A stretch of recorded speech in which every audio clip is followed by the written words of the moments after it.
Hey everybody, welcome to Prime Baseball. I'm Casey, and I'm going to teach you a little bit about what I know about pitching. So let's get after it. So first with pitching, we're going to try to get the stance, and we'll use this. Actually, screw it. We're going to go here. So with pitching, just right foot's there, nice and stable. Just sitting there. Make sure you're on your heels, talk about this in the hitting video, but if you're on your toes, that's not a good position to be in. It's not powerful. If you're on your heel, you feel it, and you can really use your legs. So I'm not sure if you can see, but I have my right foot, and I'm gonna put my left foot like 2 inches ahead of my right foot. Not like this, but more just slightly ahead, and that just gives you starts you off a little bit closed because lots of people have trouble opening up.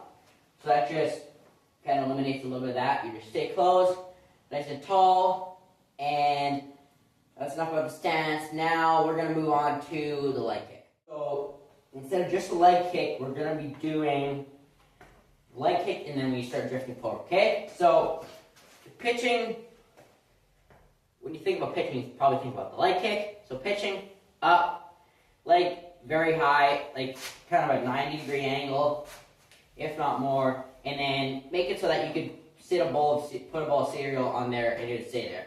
Nice and flat, nice and even, okay? And then the drifting forward part, so I'm here, my legs are good, my stance is good, I lift up, and when I lift up, this is a bit more advanced. So when I lift up, I'm going to start slightly drifting forward just to get my momentum going, okay?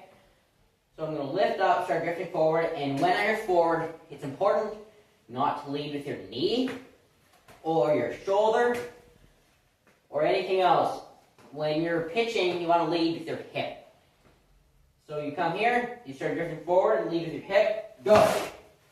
And that will just make sure, like a lot of other things, it'll make sure that you stay closed and stay in a powerful position.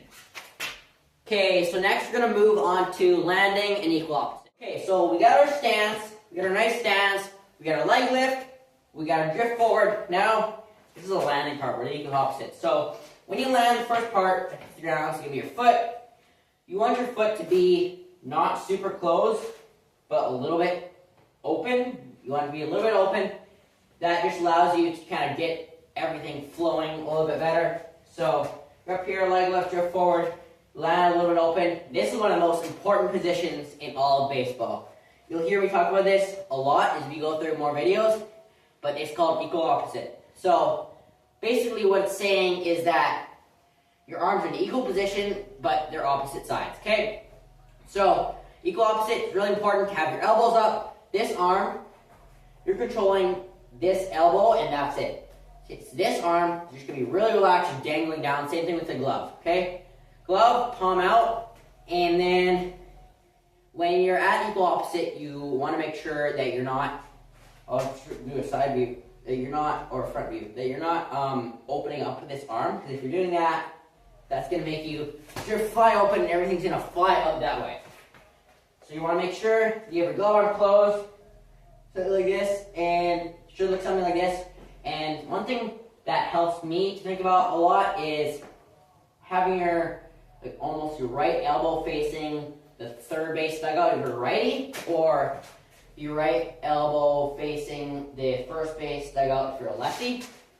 That helps me a lot. Just think about staying closed and really getting that X factor that we talked about. And then now I'll talk about the release of the ball. Okay, so we got our stance, we got everything good. Our leg kick's high. We got our equal opposite. Now we're here.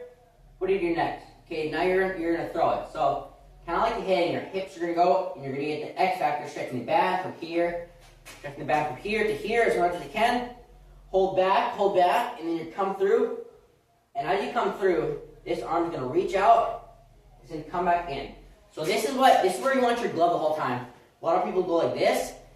You'll see some major league pitchers do it, but they're pros. So then we're gonna keep it simple. So like this, just tuck it right back in. And then come over here, release it. And then when you're pitching, balance is very important to have a good balance when you land. So when I practice, my coaches always tell me when I'm practicing pitching, like in catch play or anything like that, I go like this, boom, and then hold it for 3 seconds or however long, especially if you want to work on your balance and you're kind of unstable with your left leg. Okay, enough about that. Now we're going to move on to some pointers.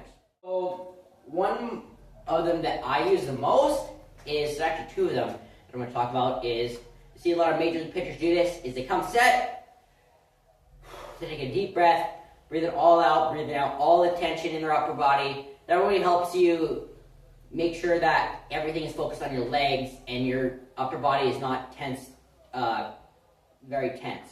So, and then another one, this is a big key for me when I'm pitching, is when I'm pitching or doing anything baseball, in practice you can think a lot, but in games you want to have one thing in your mind. And that one thing in my mind that when I'm pitching is step and throw, okay? So that's basically making sure that I don't start throwing before I get down and I can get that X factor in.